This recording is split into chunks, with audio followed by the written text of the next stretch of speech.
welcome to This Week in Black Media, February the 27th, 2019. As you can see, our recording date is February the 25th. Most of the time the videos are recorded on Mondays, 2 days beforehand. So what these videos amount to is a synopsis of last week's videos, but they also serve as a predictor of recurring themes that we can expect throughout the week. And then we can check and see how accurate that is. So we're going to begin with a video from Nikko House that refers to Ilhan Omar incident for her being criticized by both sides of the political spectrum for her correct critique of AIPAC organization. The interesting thing here is that Nikko makes reference to Chelsea Clinton's chiming in on that and condescending to Ilhan about anti-Semitic tropes, which we saw if you're familiar with the video that was banned this week on the Ancestral Productions channel, or rather censored by the YouTube Thought Police.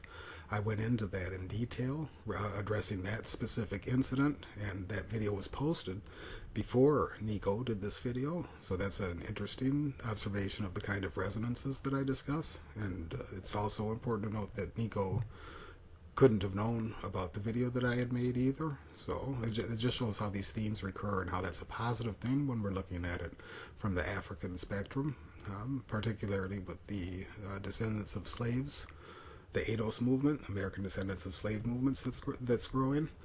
So that brings us to this next video here that we can look at. And this is a comedic spin, not that any of it's funny, but it's a lighthearted discussion on how Congress is pissed that the truth has come out about AIPAC and their manipulations of our government, and how all of our members of government have basically bowed and kissed the ring of Israel influence, how a foreign country is actually dictating what our Congress does. And I will show that in detail, probably in this Sunday's Ancestral Productions video. The point of interest here is when we bring this and we make reference, the truth has been out for a long time. And if you look at this video that I mentioned last week called The General's Son, I believe it's about 25-26 minutes long. It shows the heinous war crimes that the Israel military commits on the peoples of Palestine. And that's particular in reference. The most offensive one, the most disgusting one, is when he explains how, and then this is the son of an Israel military general, more importantly, but when they made the decision to bomb the Palestinians, when they knew that the children were walking home from school, they're sick people, they're disgusting people, and our Congress and our government supports them. And that's coming to light now, and it's not going to be good for them. And AIPAC is scared. They're scared because they know they're slipping. Their stranglehold on the narrative of Israel as being a righteous existence is being compromised, rightfully so. And this is absolutely connected to the obstacles that are going to confront the ADOS movement, and I'll explain that as we proceed also. So all of these are connected. We have to remember that all of these are connected in their own way by the way that they're threaded or braided together in the narrative that takes place here. Also keep in mind, for those of you that are new, if you go up here and you take a look, right here we can see that this is a monthly presentation. So, and we're on week 9 this week, I believe. So by the time we get to the 52nd week of the year, if you come here every week, you're going to have a different knowledge and a different view of the political field than you have had previously, is what my guess is, unless you're familiar with all this information. If you're not, it will be a decent history lesson, and you will be well equipped to filter the data yourself and to categorize it from a different perspective than our government wants you to. See, we're on the verge of a mass enlightenment that is not good for the powers that have been, and they are losing power as we speak, and we can see that in the old quote-unquote mainstream media. It's not mainstream anymore. It's dying. I suggest it's mortally wounded. So when it comes to this manipulation of our perception of reality, And as this video here says, where the truth has come out, we can see where the truth has always been manipulated by the United States government. And that brings us to this video here of Nelson Mandela, a little known video, and him interacting with Fidel Castro. And what we will find is that while Castro has been categorized as in the most negative light by our United States government, we can see there's another side to that where he was very, very passionate about the betterment of his people. And we can see that him and Mandela were on deeply friendly terms, and that the United States government are the ones that helped the South American government capture Mandela and imprison him for 27 years. So while those of later generations would look at the fight against apartheid like America had always been against it, with their sanctions, etc., the fact of the matter is that they snitched on Mandela, that they played an active role in his imprisonment. So again, this has to do with the control of the media and the control of the social narrative that the media has had, that they are now, that is now being compromised by the internet and the growth in consciousness that's taking place. Which brings us to Brother Phil's recent video here with this young woman, Bunny, who refused to talk to the mainstream media and only talked to Brother Phil about the shooting that took place with the police officer there. And you will see how she has been demonized by the defense team because they bring up her past and her criminal background, etc., which has nothing to do with her testimony, but it's just a normal pattern that they use. And Phil rightfully explains how that is just it's just a basic method of legal defense. To scrutinize the witness, so that can be expected. But this also brings the importance of having our own media and having our own narrative, and how the government tries to reinforce their narrative through their pageantry, through their holidays, etc. Which brings us to this video, also from Brother Phil at the Advice Show TV network. 11-year-old boy arrested for refusing to recite the Pledge of Allegiance. Or this could be Willie D. Willie D did a video on it too. There's two of them. But basically, it's a Cuban substitute teacher that ended up calling the police and having a young black boy arrested for not pledging allegiance. And she had the audacity and the nerve and the arrogance to tell him that if he did not want to be here, he should go home. This is important. This is deeply important because many of you have, if you're familiar with the videos here, I always talk about the fact that we are bloodline genetic related with the peoples of with Hispanic populations, that our Niger-Congo speakers are seed groups, seed population groups of those populations, and that we can pull our history and our cultural patterns out of their culture, whereas they can't do that with us. So we were there first. The reason that is important is, if you've seen the other videos that I've done, is that the Hispanic population or the Spanish population is the largest growing population here in the United States. And almost half of them, from some statistics that we've referenced, show that they identify as white. And this Cuban woman would fall into the category of one of those that would consider themselves white. You see, she's in no position to tell any American descendants of slaves in this country that they should leave. No, she should leave.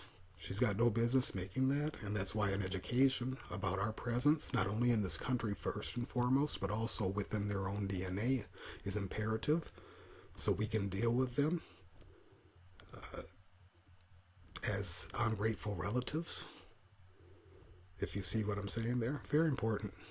Very important. That's why I use Cortez's words. Yeah, she acknowledges her African history. Don't come here looking down your nose at us. You're in no position to do that. We'll pull our signature out of your language. We'll pull our signature out of your religion. We'll pull our signature out of all of that. You got no business talking to us. We have the right, first and foremost, to be here over any of them. And any of them that want to appropriate for themselves the myth of whiteness are absolutely our open enemy. Make no mistake about that. So that is why it's important to know that they are relatives, just like our Ashkenazi cousins. You see, they cannot, that way it cannot be turned around that this narrative or this perspective is racist. No, it's rooted in science. It's rooted in history. And it's there, and it can be unveiled by anybody knowledgeable. See, I think it's deeply important that our children know that. So anytime they're confronted by someone like that, they can be like, no, you need to leave.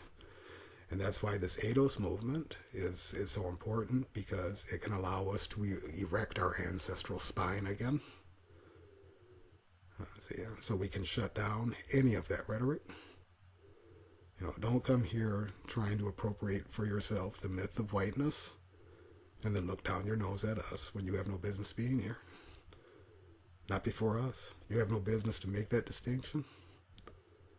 You see, and the greatest power that we can have is knowing our own history, and above all else, that's why this ADOS is important.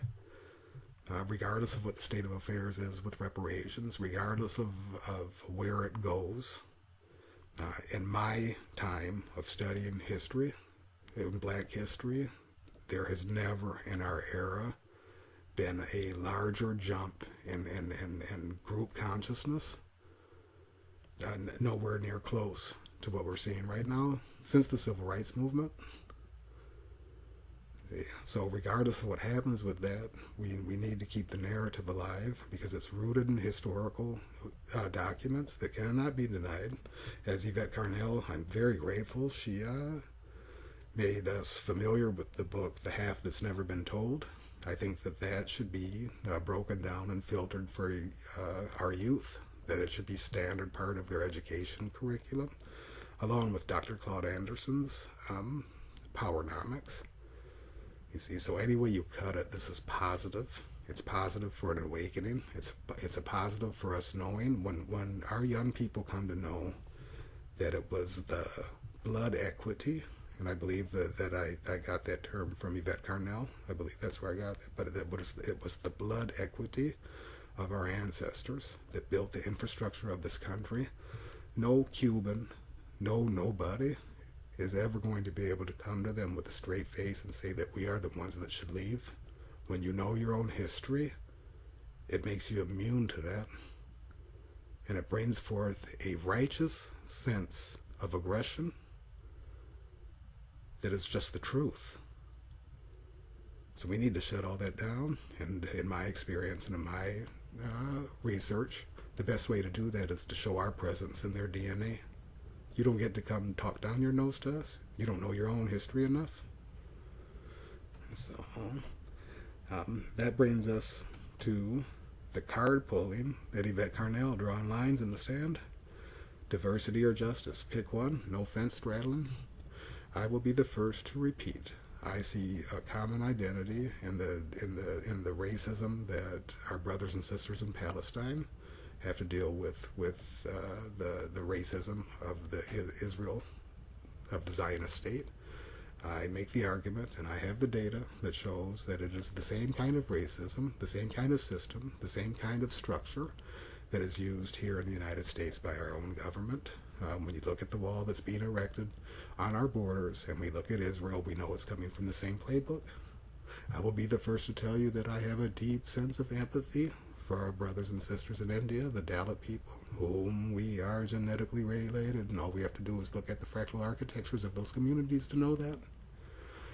I have not changed my mind about that.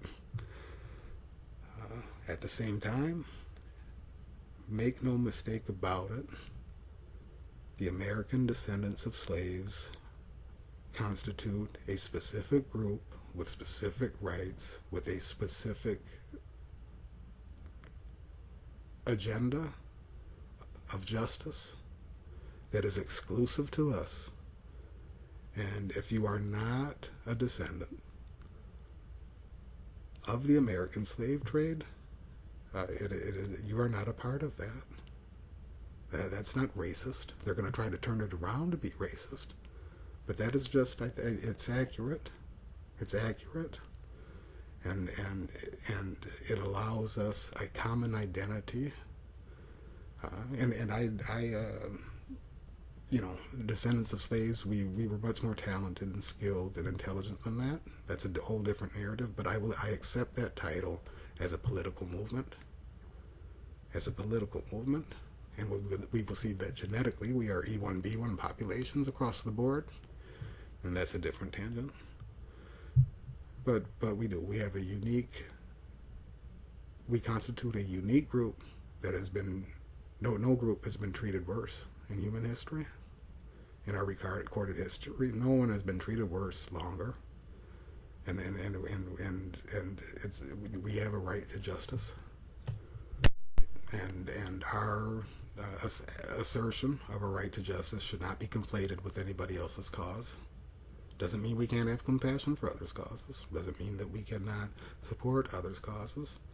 But when it comes to justice, we have a right to center stage in this country before anyone else.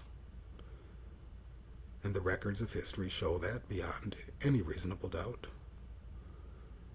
So, as I've said before, for the what Dr. Boyce Watkins calls the Negro naysayers, those that say that we're never going to get reparations, I repeat, we're never going to stop demanding them. And as a matter of fact, if you believe that way, we should get a petition for all of you that say it's never going to happen, so if it does happen, you don't get any. How about that? I've seen another statistics that's very disturbing. Something like 36% of blacks in America say they wouldn't want reparations. And I don't think I believe that. I'd have to see the data itself, but I saw that on a video somewhere. I don't have it offhand. Perhaps someone can familiarize me with the research that was, because statistics can be lies, as we know. But I still found that disturbing. 36% say we aren't due to reparation. Well, obviously they don't read their history. Which brings us back to that book Yvette Carnell made us familiar with, the half that has never been told. It's gut-wrenching, infuriating, and it should be a standard part of our education system for black Americans, for ADOS. So, this brings us to the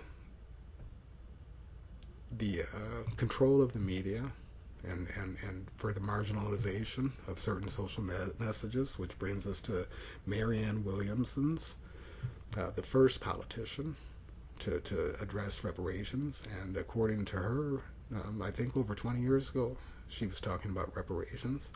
And what makes her different than Elizabeth Warren and Kamala Harris and I forget the other, Julian, the Latino candidate, who all have said they're open to reparations. She's the only one that's talking a number in discussions, and yes, the number has been said to be too low, but still, she's the only one talking about discussions and implementation immediately. Everybody else is talking in vague terms. More importantly, to her credit, Antonio Moore and Yvette Carnell have offered all the candidates to come and discuss their reparations agenda, their black agenda, at their upcoming conference. And even before that conference, we see that Marianne Williamson pulled up. She pulled up like it wasn't shit. Came and spent an hour with Tone Talks discussing it. And I don't sense any bullshit in her. I think she knows the data well enough. I think maybe not even the data, but that she knows the horrendous nature of the slave trade enough. That it is the idea of reparations, it's preposterous to her that it hasn't been implemented already, and I don't think it's an act. I don't. That's not what I sense from her. I think it's just a basic common sense that it's something that needs to be righted before this country could ever become great. That's my words there. But she's talking me before the country can heal. I would add that this country has never been healed. It's never been beneficial to anybody other than the exploiters. And they have a shameful history, a disgusting history. Nothing that anybody has anything to be proud of. And the facts of history are not, the documents of history show that. So she's being marginalized, though. She's being marginalized in the media. She has to have, I forget how many, a certain number of donations before she can get a stage. And I hope she does reach that number, because she's going to up the ante of the conversation if she gets to participate in the debates. If they marginalize her and she doesn't get in, she won't be able to set the bar high. That's the one thing we have guaranteed from her. She's going to talk about doing it immediately if she got in office. The rest of them are beating around the bush. So when it comes to this marginalization of messages, it brings us back to our topic of the importance of music, and that is one of our hidden powers that hasn't been reactivated yet, even though it's been tried for years. And this brings us to this Willie D video with K. Reno back from 1992. And You Still Black, or You Still a N, is what it originally was. But think about this. This is 1992, and Willie D was starting his awakening back then. And if you watch the video, it's the 4th of July, and everybody's celebrating, and Willie's awake. He's seeing what bullshit it is, and K. Reno comes in there, and like I said, at some point we're going to have to recognize what many social commentators have done for a long time, is that our gangster rappers, whether they are aware of it or not, they are agents of the racist agenda. It just is. It just is. They're not talking about anything political, and when they do, they get marginalized. Look what happened to Meek Mill recently. I think that it is inevitable that more music like this will emerge, because that's never died, and that's what the purpose of our music has always been. And so you go all throughout Africa, there was music for every occasion. You look at the Israelites in the Bible, they used music. The going to a Baptist church, those are African cultural patterns. We find it in Cuba. We find it in the religion of Santiera. You see, that's all African signatures. I'm being tangential there. What I'm saying is they're still producing music that is conscious. Here's K. Reno. You see, over 20 years later, still doing it. Beautiful music. Take a look at that. So that brings us to this scientist here, this young scientist, highest paid robotics engineer. We're talking Wakanda there, metaphorically speaking, but he's from Nigeria. I presume he comes from a well-to-do family. That is what happens with us, with our population, when we have an infrastructure, when we have a financial base from which we can build our highest potentials. You see, that's what reparations would do. It would allow us an equal playing field, and we excel at anything when we're given an equal playing field, which all of this now brings us to future projections. When we look at half of the world's population growth will be in Africa by the year 2050. Now, there's the negative end of the spectrum where it could be mass famine, etc., etc. We could even suspect that the United States government and others are trying to leverage that to their advantage. But the opposite end of that spectrum is we also have Chinese influence and Russian influence, where they will be competing to build Africa and exploit it for its resources. The bottom line is that the cream is going to rise from these populations, and it's going to activate an awareness globally of our other African populations. And with that growth in populations, there will be a growth in our scholars across the board, and we will rewrite history. It is already happening. Many of us look at the top historical texts on Africa, and they're written by Europeans.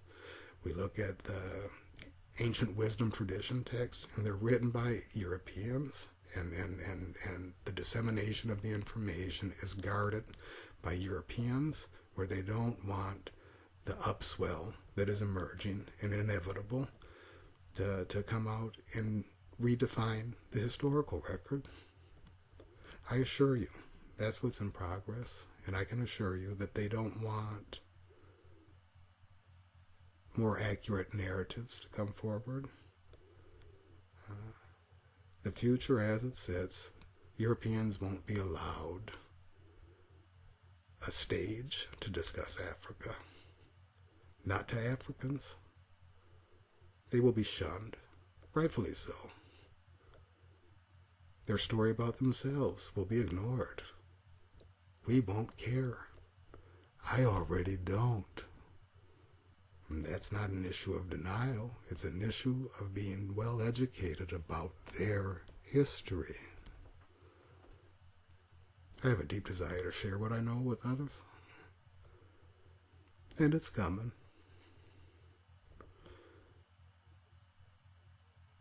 Truly, our place in this planet has never been better since before our health and wealth was compromised by colonization.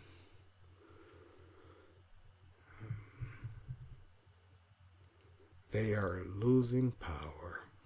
Their system is mortally wounded. And all we have to do is look at the conversations they are openly having about reparations to know that.